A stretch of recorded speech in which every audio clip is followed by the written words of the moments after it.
Headlines प्रायोजक राम बंधू लोणचे. आता प्रत्येक जण जिंकेल.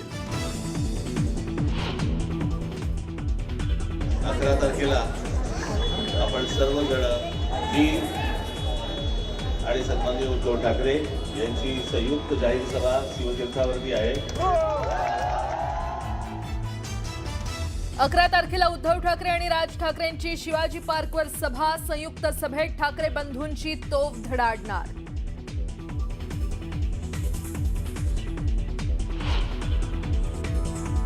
फारच झालेला असेल तर घ्या, काय सोडू नका.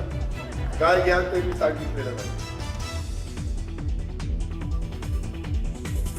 मतदानाच्या दिवशी जे मिळेल ते घ्या म्हणत अजितदादांची प्रचार सभांमध्ये जोरदार फटकेबाजी.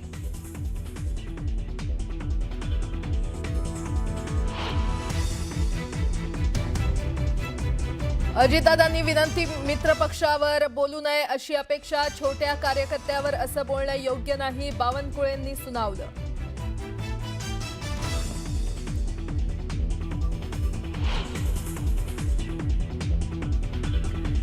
राज ठाकरेंनी उद्धव ठाकरेंकडे पक्ष सरेंडर केल्याचं म्हणत संतोष धुरींचा मनसेला जय महाराष्ट्र, तर ठाकरेंच्या युतीत सर्वात जास्त नुकसान राज ठाकरेंचं होतंय, फडणवीसांचा टोला.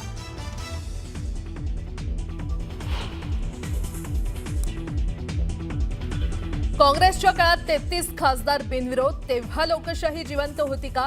धुळ्यात 4 नगरसेवक बिनविरोध, तर लोकशाही धोक्यात आली. सभेतून मुख्यमंत्र्यांचा विरोधकांवर हल्लाबोल.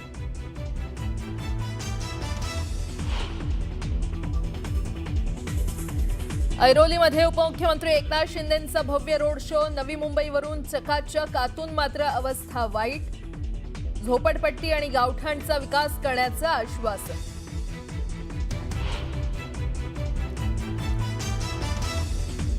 आणि अहिल्यानगरच्या उमरे गावात शनी शिंगणापूर रोडवर भीषण अपघात. अपघातात 4घांचा मृत्यू, तर 3घांची प्रकृती चिंताजनक.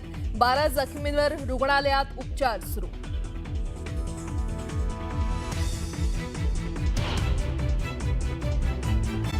सकाळच्या पहिल्या बातमीपत्रामध्ये आपलं सगळ्यांचं स्वागत. आणि बातमीपत्राच्या सुरुवातीलाच एक मोठी बातमी.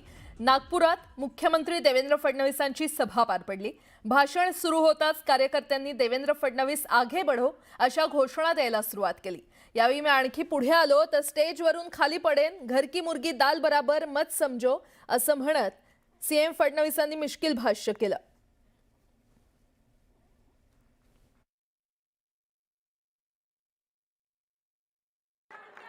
दक्षिण पश्चिम नागपूर, अरे मी आगे बढ़लो तर पडून जाईल. आता थांब, शांत राहा. कुठे उभा आहे मी? जास्त आगे बढ़लो तर पडून जाईल ना, त्यामुळे शांत राहा बेटा. बस बस बस, शांत राहा. आता चल, भाषण ऐक माझं. हो ना, घर की मुर्गी दाल बराबर नका करू. पिंपरी चिंचवडमध्ये झालेल्या सभेतून अजित पवार यांनी सूचक विधान केलंय. मागचं झालं गेलं, गंगेला मिळालं. आता आपण एकोप्यानं काम करायचंय. पवार साहेबांचं नेतृत्व म्हणजे पुढची दृष्टी असणारं नेतृत्व असं अजित पवार म्हटले. अजित पवारांच्या या वक्तव्यामुळे दोन्ही राष्ट्रवादीचं विलिनीकरण होणार असल्याच्या चर्चांना बळ मिळालंय.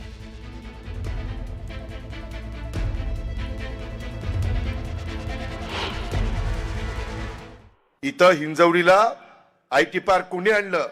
आदरणीय पवार साहेबांनी आणलं. आम्ही यावेळेस तुतारीला आणि घड्याळाला बरोबर घेतलंय. आम्हाला वाद घालायचा नाही. मागचं झालं गेलं, गंगेला मिळालं. आता आपण सगळ्यांनी एकोप्याने काम करायचंय. मनसे अध्यक्ष राज ठाकरेंनी मुंबईतल्या पश्चिम उपनगरात मनसे आणि शिवसेनेच्या शाखांना भेटी दिल्या. आणि यावेळी मोठ्या संख्येनं मनसे आणि ठाकरेंच्या शिवसेनेनं कार्यकर्ते मोठ्या संख्येनं तिथे सहभागी झाले होते. यावेळी खरं तर राज ठाकरेंनी शिवाजी पार्कवर 11 तारखेला संयुक्त सभा घेणार असल्याची घोषणा केली आहे.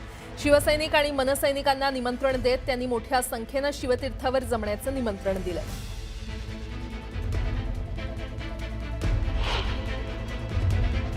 तुम्हाला आमंत्रण देण्यासाठी आलो. 11 तारखेला आपण सर्वजण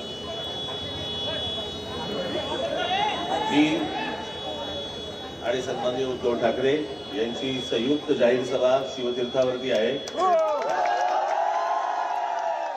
सभेला आपण सर्वजण या म्हणजे याच आणि 16 तारखेला सर्वजण गुलाल उधळत. पुढची बातमी. ठाणे महापालिका निवडणुकीवर आधारित महायुतीमधील शिवसेना आणि भाजप पक्षाचा वचननामा जाहीर केला. यावेळेस जिल्हा अध्यक्ष संदीप लेले, आमदार संजय केळकर, माजी खासदार डॉक्टर विनय सहस्त्रबुद्धे, आमदार निरंजन डावखरे आणि शिवसेना प्रदेश सचिव राम रेपाळे, प्रदेश प्रवक्ते सुजय पत्की, प्रवक्ता सागर भदे आणि मीडिया संपर्क प्रमुख मनाली गायकवाड उपस्थित होत्या. ठाण्यातील विकास, रस्ते, मेट्रो, कोपरी पूल अशा अनेक दर्जेदार कामांमुळे ठाण्यामध्ये मोठ्या प्रमाणात कमळ फुलेल असा विश्वास व्यक्त केला. ठाण्याचा विकास अधिक वेगवान करण्याचा भाजपचा प्रयत्न असून यासंदर्भातील मास्टर प्लॅन तयार असल्याचं आमदार संजय केळकर यांनी सांगितलं. ठाणे एक अग्रणी शहर आहे. ठाणे राजकीयदृष्ट्या देखील अत्यंत महत्वाचं आणि संवेदनशील आहे आणि भौगोलिकदृष्ट्या पण अत्यंत केंद्रीभूत आहे. विकासनामा किंवा वचननामा हा ठाणे शहर भारतीय जनता पार्टीतर्फे काढण्यात आला आहे. विशेष करून सुजय पत्की, सागर भदे आणि मनाली गायकवाड तिघांनी याकरता विशेष कामगिरी केलेली आहे. त्यांना पण मी शुभेच्छा देतो. छत्रपती संभाजीनगर महानगरपालिका निवडणुकीमध्ये ठाकरे गटासमोर भाजप आणि शिंदे गटाचं आव्हान आहे आणि अशातच संभाजीनगरमध्ये प्रचारासाठी आलेल्या उदय सामंतांनी रशीद मामूंवरून उद्धव ठाकरेंवर टीका केली. आपल्याकडे श्रीरामाचा बाण आहे तर उद्धव ठाकरेंकडे रशीद मामू आहेत असं सामंत यांनी म्हटलं. आपल्या शिवसेनेकडे प्रभू रामचंद्रांचा धनुष्यबाण आहे. आपल्या शिवसेनेकडे हिंदू हृदय सम्राट वंदनीय बाळासाहेबांचा विचार आहे. आपल्या शिवसेनेकडे धर्मवीर आनंद दिघे साहेबांचा विचार आहे. आपल्या शिवसेनेकडे माननीय एकनाथ शिंदे साहेबांचा संयम आहे आणि शिवसेना युतीकडे रशीद मामू आहे. छत्रपती शिवाजी महाराज महाराष्ट्राचं आराध्य दैवत असलेल्या रयतेच्या या राजाबाबत भाजपचे केंद्रीय मंत्री CR पाटील यांनी वादग्रस्त वक्तव्य केलं. निवडणुका आल्या की जय शिवरायच्या घोषणा देणाऱ्या भाजपच्या मंत्र्यांना महाराजांबाबत मुक्ताफळं उधळली असून सर्व स्तरातून त्यांचा निषेध करण्यात येतोय.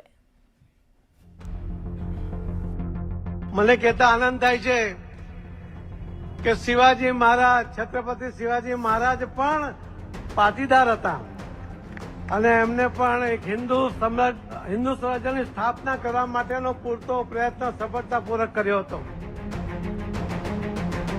ऐकलत केंद्रीय मंत्री महोदय नेमकं काय म्हणाले? हे आहेत CR पाटील, केंद्रीय जलशक्ती मंत्री आणि गुजरात भाजपमधले मोठे नेते.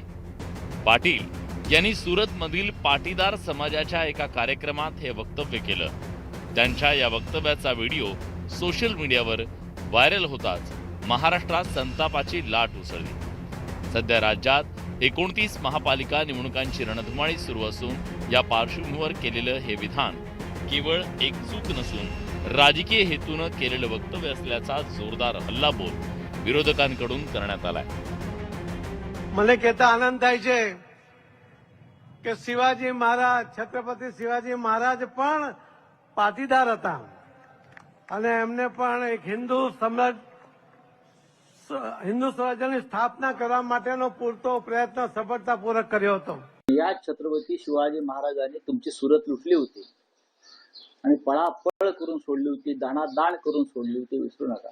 माझ्या भारतीय जनता पक्षाच्या नेत्यांना एक आव्हान आहे बरं का, तुम्ही शिवाजी महाराजांना जात लावू नका.